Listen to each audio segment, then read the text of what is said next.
Hey everybody, it's Tripl-L here for My Hero Academia chapter 346. I am recording this on a Tuesday morning.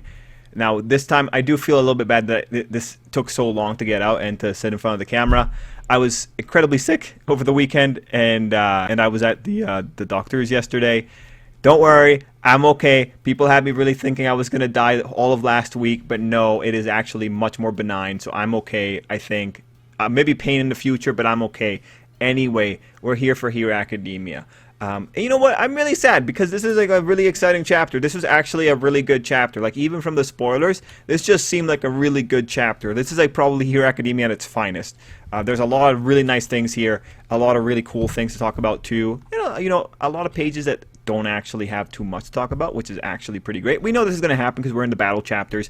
I actually really welcome this. I'd rather not have to parse like all that dialogue. Looking for little things here and there. So I'm excited to get into the chapter. You know, when we were talking about it on the spoilers, like, yeah, this seems like a really good plan. There's a lot of really nice things that I'm seeing here that I am just ultimately extremely hopeful for in the future.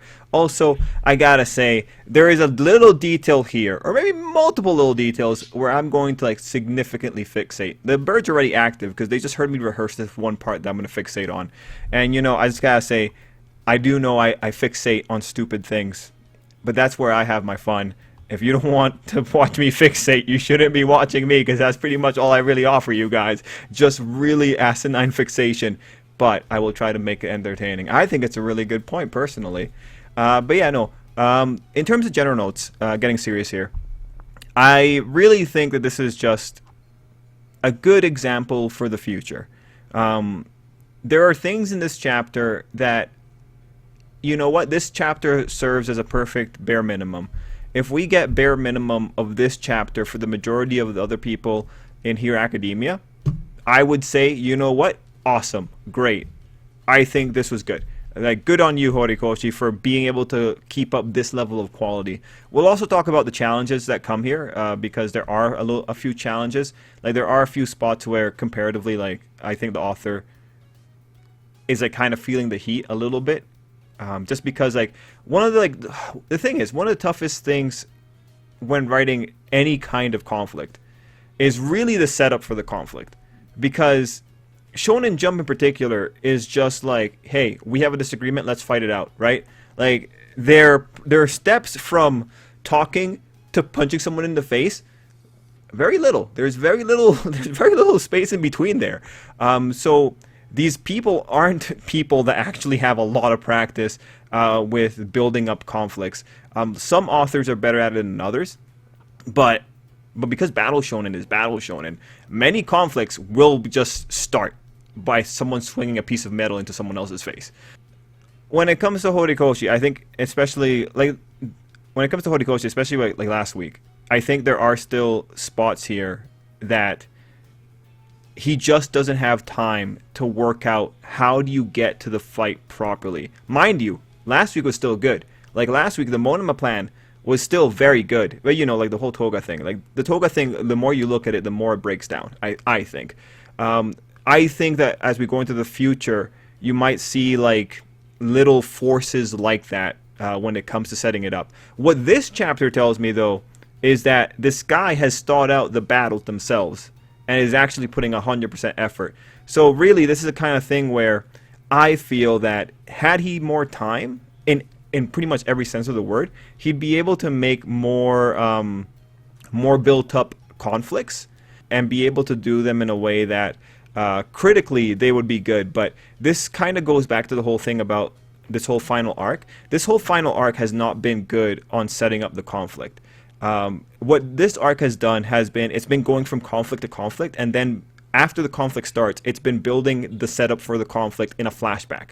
That's been his style, and that's because he's like maintaining momentum. Like, honestly, in Shonen Jump, if he actually took the time to stop, slow down, and build everything up chronologically, we already see where the problems here are, because some people get really upset when things are too slow, right? So everything that we're seeing here is still consistent with the general feeling of the final arc. And I think as we go forward, and you know, when we look back, like the conflict setup and his strategy in general for explaining why conflicts happen or what goes behind a conflict, I think this is just one of those spots where you just kind of had to accept it, because the timeline that he is on, both as a week-to-week author and also as a guy that actively wants to end the manga in a year or within this year. Yeah, no, like, some things are going to be sacrificed. If he had more time, he could do more, but if he had more time and did more, he'd probably become unpopular, or he'd probably get some flack from the criticisms, because we saw what happened during joint training. The reality is, some vocal minority in Hero Academia fandom does not like Horikoshi's style of slowdown and setup. Anyway, that's like the preamble. Let's talk about this properly. Alright, the first page. So, we know who's coming in here. We see them. Those are the people that we saw last time, so good to see them here. Mirio is not here, which is leading to very funny jokes from people like White Despair commenter, saying that Nejire has contributed more to this versus Shigaraki than Mirio has. I am hoping Mirio is still here hidden. Maybe he's going to be like a little bit of a distraction. I do hope he shows up, but we'll have to see. On the first page, I don't see anything of value here other than to note that for whatever reason, Yue is also propelling their trees up into the sky. There's a few shots of that. I think it's pretty hilarious. It's a cool shot. I think it's really cool. The bottom, the most important thing in page 1 that I think is really interesting is Nejire saying that we have to let everyone know. That's important because it says, okay, there actually are communication lines available. So they can tell people what's going on. Also, Warp Gate is still going on in the background. So we'll, like, it's kind of interesting when exactly that will close. Anyway, that's the most valuable stuff on page 1 that I saw. We go into page 2, which we see Shigaraki with no eyeballs. This was another point that we were just trying to figure out what was going on in the spoilers. We did confirm that in the previous chapters, Shigaraki did have eyes. So what exactly this means is very hard to actually parse out because of, like, we haven't figured out the author's rule for it. We can guess at it, but we don't actually have the clues for the author's rule on how this works. Shigaraki led to, like, interesting conversations during the spoilers, especially with commenter White Despair, about who exactly is in charge of the Shigaraki body right now. So, looking at this first page, right? At the second page, you get something really interesting here when Shigaraki says, "Don't take over my head this time, me." I think that the personality that we see here is still the sum of the parts. I think this is still the amalgamation personality. That said, I do think there is more of a shift towards Shigaraki and not All For One or Tenko.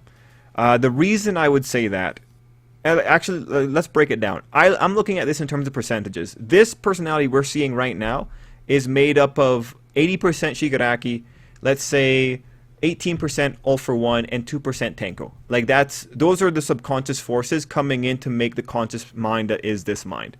That's what I think is going down. The reason I would say that it's Shigaraki more in control is because Shigaraki's wearing the outfit he wore during the war. So this is more similar to Kamino Shigaraki, or not Kamino, sorry, Hospital Shigaraki, Jaku Shigaraki, than it is Shigaraki versus Star and Stripe.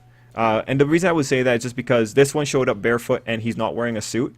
So that smells more like Shigaraki than it does All For One. Next, we go to page 3, which is thankfully a textless page. One of the interesting things that I did not notice when I was looking at the spoilers is this hand. I think it was Kayla that pointed out this was like the Deadpool hand. But yeah, this is extremely creepy. Shigaraki's growing back his fingers. It's actually amazing that Shigaraki can make a giant mass of hands, but not grow back those 2 little fingers. Extremely creepy. Good to know that this is happening. Alright, yeah, good for you, Shigaraki, I guess. God, it's creepy. Okay, page 4 is where we start seeing the really cool stuff with the UA defense system, where things get propelled into the air once they detect some kind of damage to their integrity. Pretty cool stuff. Nothing else of value on page 4 other than choreography and Shigaraki being surprised. We move into page 5, and this is where I'm going to start fixating.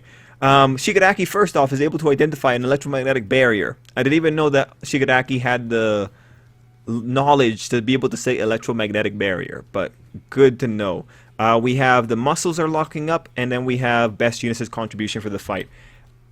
And page 6 is where the things get funny. We find out that on the basic principle, as long as he has brains and muscles, a powerful current will still affect him, as if he is a normal person. Even someone who is superhuman will be helpless if only for a brief moment. So, alright, the author actually, I think, does a lot of really important things in creating this weakness, and I think ultimately it really works out. But what I find funny, and what I think is just indicative of what kind of manga we're in, this is a world where Dobby can melt carbon steel, or whatever that thing was during the last war. He can melt this, but yet he can walk around with clothing that will never go up in flames. Bruh. Like, that is amazing. And this is also a world where a Nomu, this undead creature, can take 7 missiles, 7 of like America's greatest achievement, right to the face and a bunch of lasers, and still be intact enough for Shigaraki to send a command to its brain to tell it to blow up. This is a world where you have these incredible defensive capabilities that Horikoshi has established. And so when I looked at that line, my first knee-jerk response was, really? In this world where defensive capabilities seem to be the most maxed out thing that I've ever seen, Shigaraki, the doctor, did not put some kind of insulation system inside of Shigaraki? Are you sure? Okay, but jokes aside, you know why it's happening. You know why these weaknesses exist the way they do. Like, Dobby's clothing is nigh indestructible because no one wants to see Dobby naked. Obviously. That would actually, he'd probably get cancelled right then and there if he showed Dobby fully naked. And we don't want that. God, no, this isn't Undead Unluck. At least Undead Unluck, Andy, like, at least he's buff. Like, he's definitely getting the women.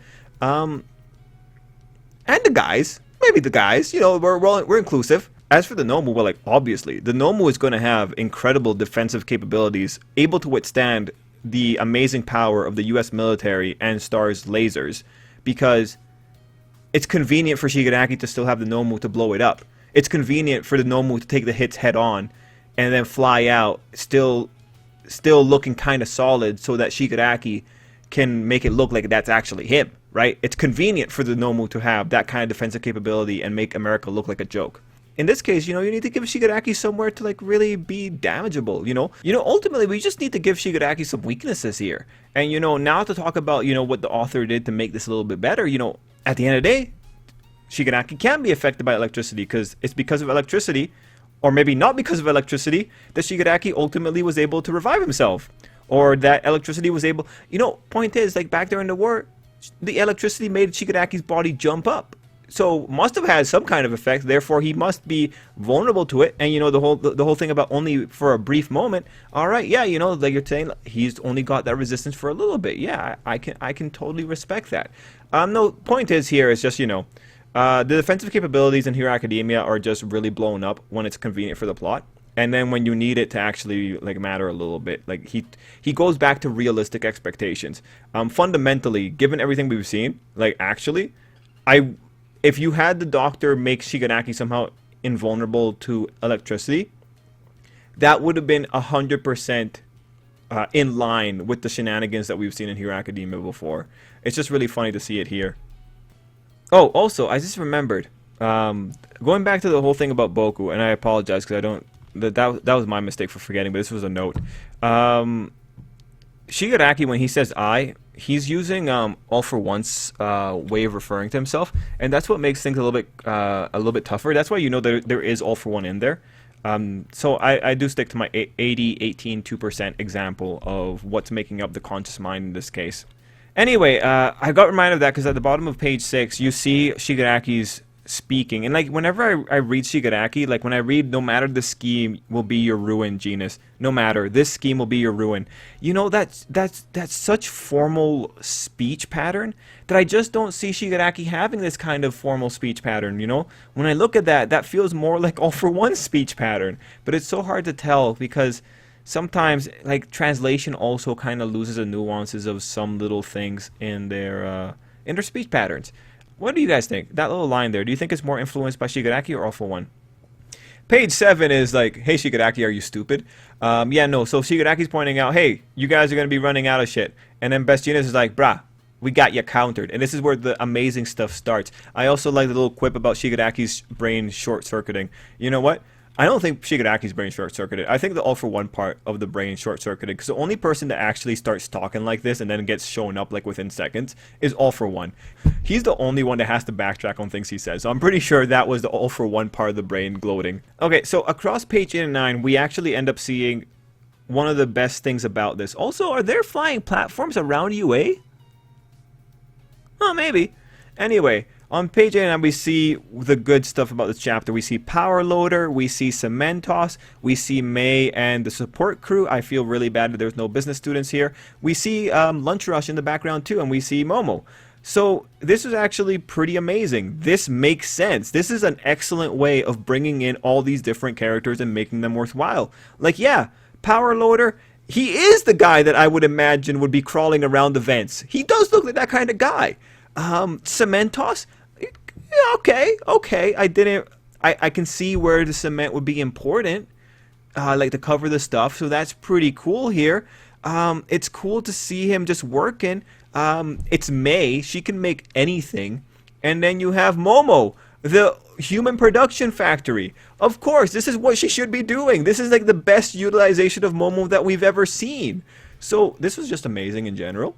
I'm like, my entire life, I've always wanted to see the combination of May and Momo, because they just seemed smart. I always had the idea that if May just designed the schematics, Momo could create anything. And also, we're just getting to see, like, this is the reality of what happens when you have a 100% correct fabrication rate. Because, like, in the real world, we do not hit the fabrication rate that Momo hits. So she's just one of the best. And May points out that they can get spare parts from Momo. And what I'm thinking is, you know, did they do this before? All those people that have stuff on their equipment right now. Because remember, one of the big things with the Izuku Ida situation when May was talking to them was that they couldn't get supplies in from, you know, supply lines. But if May had all the schematics, they could have just made Momo make the stuff.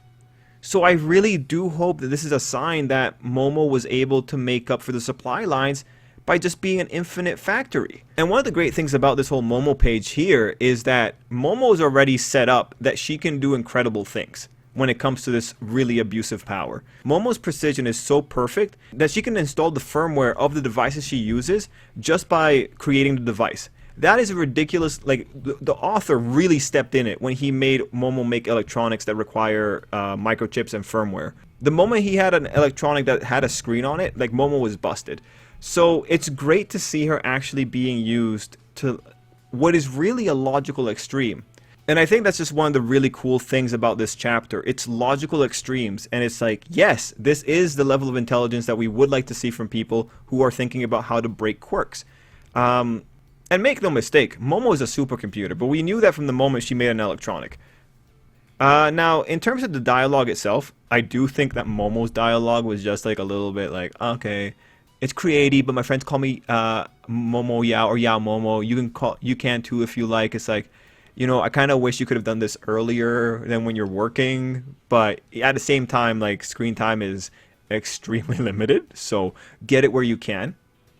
So when it comes to the future of Hero Academia, you know, if this is the level of involvement that we get for, like, the minor characters and then some of the Class 1A people, if we have things like Power Loader, Cementos, Lunch Rush, the way those guys are able to work together to contribute to the ultimate goal here, if that's the bare minimum we get for all the fights, I don't care how shoddy the setup for the fights are. Like, this is what I want to see. I want to see people being useful, because we've been told that they're useful all the time. So this is the bare minimum. If he does anything more than this, that'll be great. Now, the real challenge here is going to be seeing whether or not Sato and Koda get something at this level for their bare minimum. I would just be, I would be into it. I would be into it. Like, that's the challenge here that I want to see cleared. I'm very excited. Like, this was an intelligent plan in all the ways. I really can't stress this enough. I got nothing but praise. Okay, anyway, at the bottom page 9, you know, Best Genius sets up, like, how tough Shigaraki is. And then he says, like, oh yeah, this girl made it possible. This 16-year-old young lady. So it's actually really interesting because, like, in page 10, what you really see is the way that actually letting everyone be valuable, how it actually looks, how it, like, actually works. If we continue seeing more of this, it'll be great. So page 10 was just the flat out rundown. This is how Nezu was helpful. This is how Mei was helpful. This is how Momo was helpful. And again, if we're doing logical extremes, I really hope that she was able to overcome the issue with the supplies if Mei has schematics for everything that the kids have. Then after that, we have, hey, this is how, Cementos, Power Loader, and Ectoplasm were helpful. So what's actually really interesting about Ectoplasm is that he just pretty much becomes a workforce because he makes clones.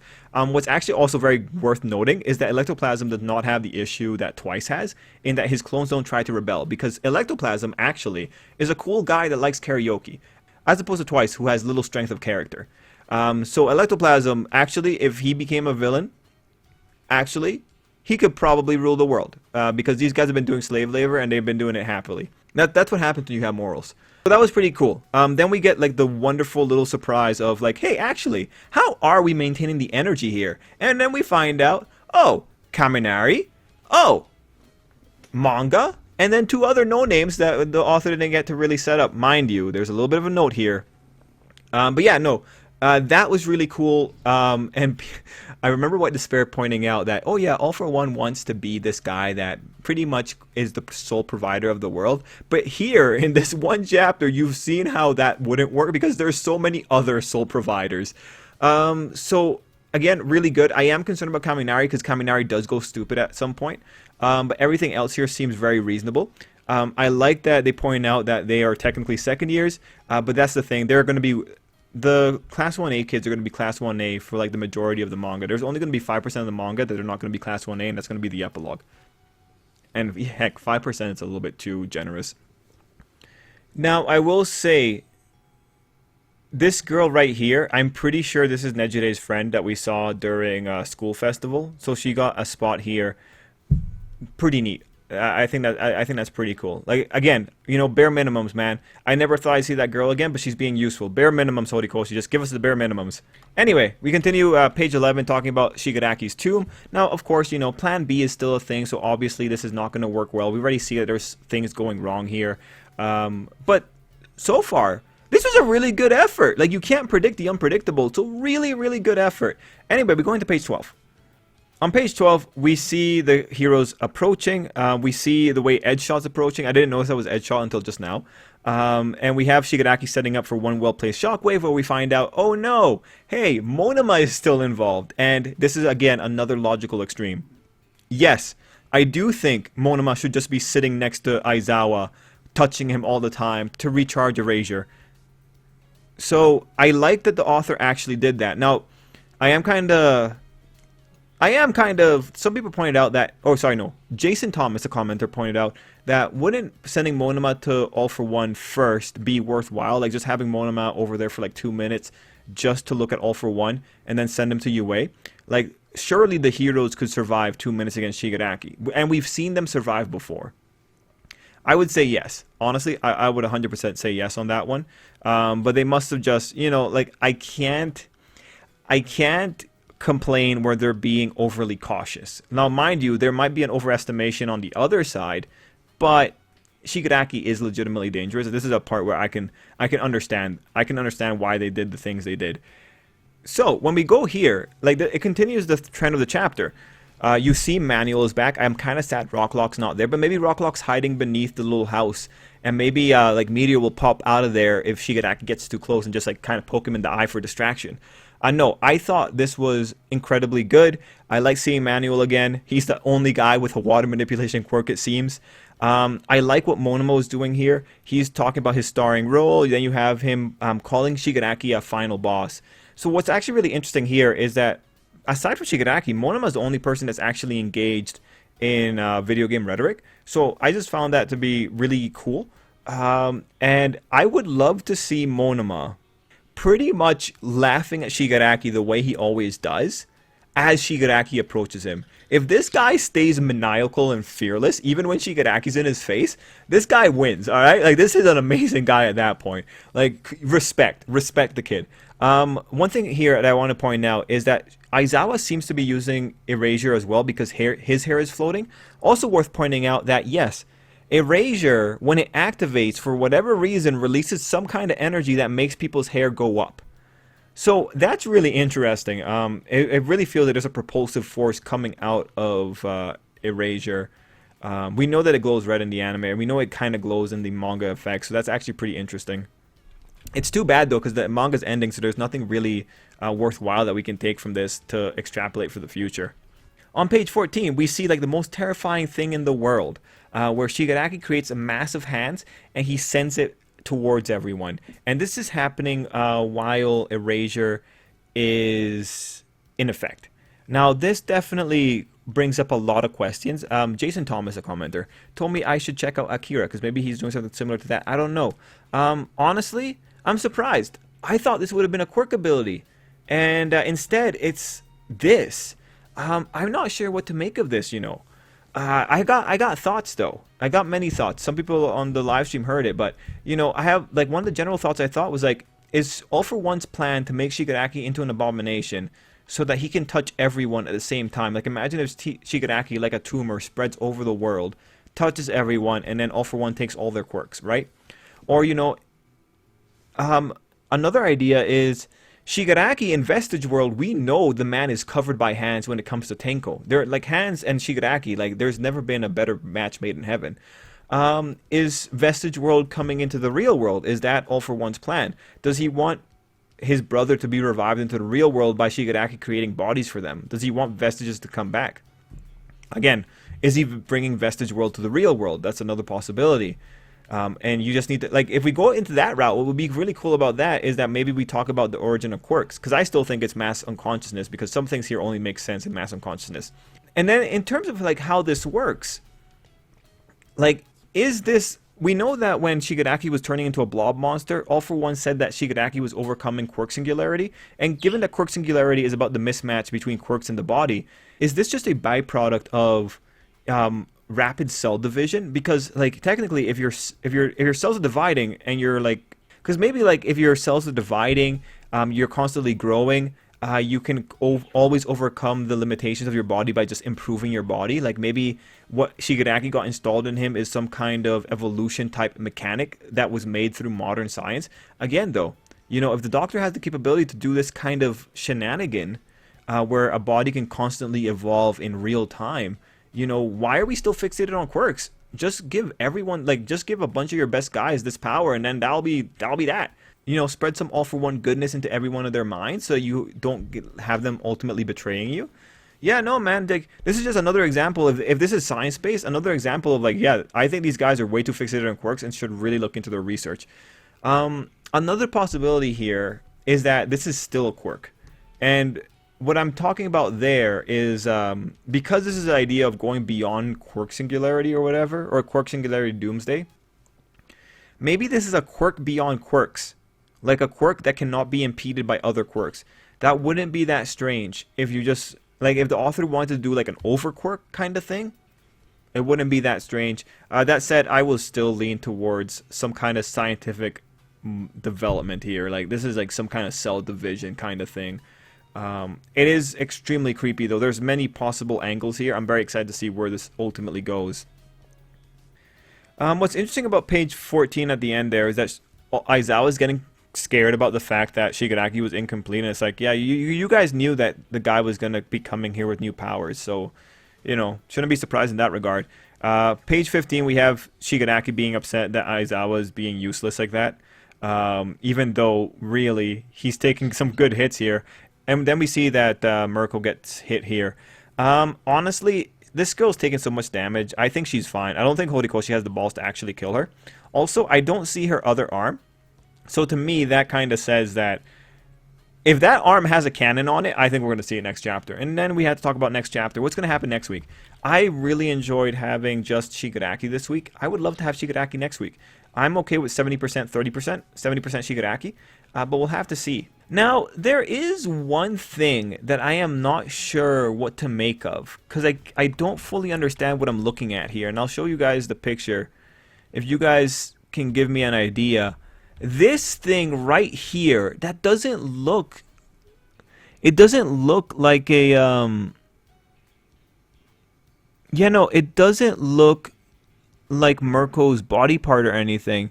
What do you like? Is this metal? What do you guys think this one image is? I don't I can't see what it is. I just can't form an image in my head.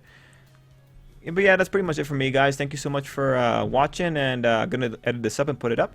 But yeah, guys, hope you have a great day, and till next time. Ah, that was a weird way of doing it. Okay, that was a really weird order of saying that. Let me just say it again. Okay, so till next time, everyone, I hope you have an absolutely great day.